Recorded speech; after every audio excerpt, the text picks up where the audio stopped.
दलील भाई तुमको मालूम है, मेरा भाई पूरी जिंदगी लगा कर सऊदी अरब से कल वापस आया है। आज वो अपने मुल्तान से नई गाड़ी लेने गया है।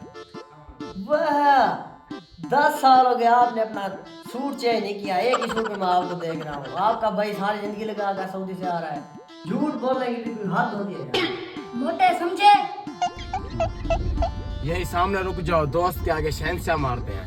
यहाँ पर रुक जाओ। बड़े तो बड़े, अब छोटे भी बेइज्जती करते हैं। वो देखो वो किसकी गाड़ी आ गई। देखा मेरा भाई गाड़ी लेके आया, मैं तो साले गरीब क्यों ना।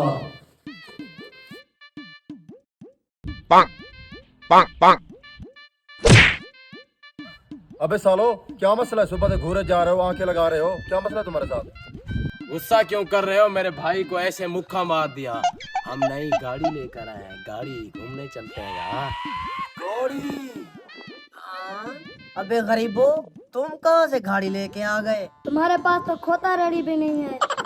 वो वक्त कोई और था। हम अब कभी हेलीकॉप्टर लेकर भी आ जाएं।